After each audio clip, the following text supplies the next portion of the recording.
আপনি আমাকে আঙুল দেখাচ্ছেন? আঙুল দেখাচ্ছি না স্যার। নো নো নো, আপনি সাফ করেন না মানে আপনার ফল্ট। আপনারা জিআরও স্বীকার করছো। চলুন, আমার পার্টি না, আমি তৃণমূল কমিটির চেয়ারম্যান ল্যান্ডে। আমি আপনার কথা শুনছি। আপনার ল্যান্ডের চেয়ারম্যান তৃণমূল কমিটি, এরকম কেসে আমি ডিসপোজ করব। ফাইন, সুন্দর, ভালো তো, আরো ভালো হলো, আমাদের সুবিধা হবে সামনে থাকলে। কিন্তু দেখুন নিয়ম আছে তো। আপনি না, আমি আপনাকে বলছি, কোর্ট আপনাকে যখন অর্ডার দেবে, ফেভারেবল অর্ডার দেবে, সেই অর্ডারটা আগে বিএলআরওকে সাফ করতে হবে, বিডিওকে সাফ করতে হবে, ডিস্ট্রিক্টের ডিএলআরওকে সাফ করতে হবে। স্যার অর্ডার তো মনে কিছু করেন না, হাইকোর্টের অর্ডার তো আপনার সাফ করার প্রয়োজন পড়ে না, অনলাইনে দেখে নেয়। হ্যাঁ আছে নোটিশ। আমি জিআরওর সাথে দেখা করেছি স্যার। আমি লাস্ট উইকে জিআরওর সাথে দেখা করেছি উইদাউট ডকুমেন্টস। আমাকে উনি বলছেন আমি আপনাদের আপনি কেন ফল্টে যাবেন? হ্যাঁ আপনি কেন ফল্টে যাবেন? না না, আমি অ্যাডভোকেট দিয়ে সাফ করবেন। আসবে, অ্যাডভোকেট দেবো, আসবে, কেন আসবে না? আমি এত কথা বলতে চাই না। না না, যে কথাটা বলবেন সেটা কমপ্লিট করতে হবে। যে কথাটা বলবেন সেটা কমপ্লিট করতে হবে। বলতে চান বলুন। আমি তো আপনাকে বললামই, আপনি সাফ করেন না মানে আপনার ফল্ট। আমি জানি না আপনি অর্ডার পাইনি। আপনারা জিআরও স্বীকার করছো। চলুন, কথা বললাম, কথা বলি। আমি তো পাইনি। আপনারা তো পার্টি নয়, আপনারা আমার পার্টি নয়। আমার যে আমি ব্লকের একদিকে, আপনি আমাকে আঙুল দেখাচ্ছেন? আঙুল দেখাচ্ছি না sir. No no no no, আপনি আমার পার্টি না, আমি তৃণমূল কমিটির চেয়ারম্যান ল্যান্ডে। আমি আপনার কথা শুনছি। আপনার ল্যান্ডের চেয়ারম্যান তৃণমূল কমিটি, এরকম কেসে আমি ডিসপোজ করব। ফাইন, সুন্দর, ভালো তো, আরো ভালো হলো, আমাদের সুবিধা হবে সামনে থাকলে। কিন্তু আপনি আমাকে জিরো খতিয়ান বানাচ্ছেন? না না, জিরো খতিয়ান না তো স্যার। আমরা যখন আমি আপনাকে বললাম ফেভারেবল অর্ডার আমি কাজ করতে দেবো, না হলে আমি পুরো গভর্নমেন্ট ল্যান্ড লাগিয়ে দেব। ঠিক আছে, ঠিক আছে, আমি দেখে নেব আপনাদের যা আমরা লাগে পেপারে অ্যাড দেব এই ল্যান্ডের উপর, কার কার কি ডিমান্ড আছে। ঠিক আছে, দিন না, শুরু করুন। আমি চেয়ারম্যান করতেই পারি। এই গাড়িগুলো ঢুকিয়ে দিন, যতক্ষণ সব ঢুকিয়ে দিন, কাগজ দেখাবে, সাবমিট হবে, তারপরে গাড়ি বেরোবে।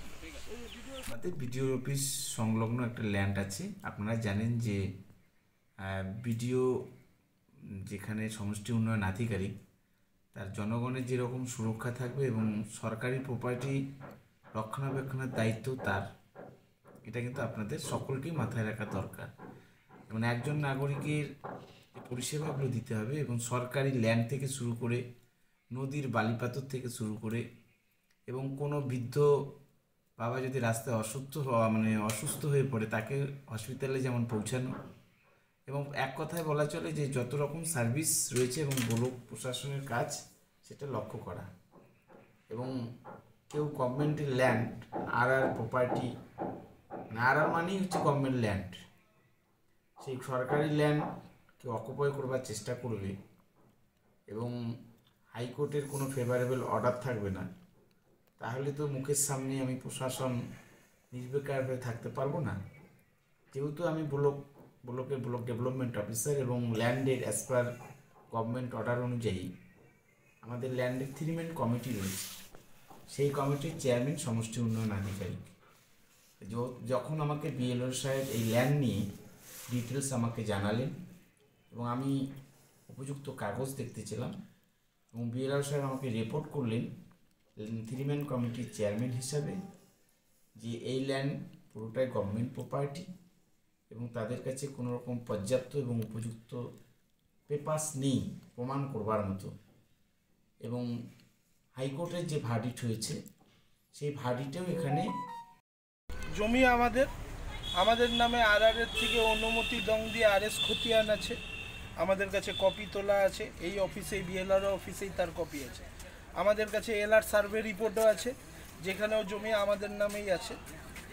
2004-এ যখন পাট্টা দেওয়া হয়েছে, কারণবশত আমাদের ফ্যামিলিকে পাট্টা দেওয়া হয় নাই। আমরা হাইকোর্টে কেস করেছিলাম পাট্টার জন্য, জমির মালিকানা নিয়ে কোনো দিনই কেস ছিল না।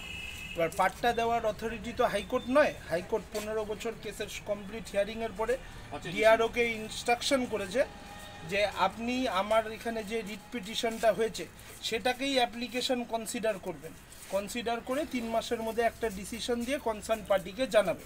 তো আমাদের নামে আরএস খতিয়ান আছে, আমাদের এলআর খসড়াও আছে। আমরা আমাদের জমিতে জঙ্গল হয়েছে এটাই পরিষ্কার করছিলাম।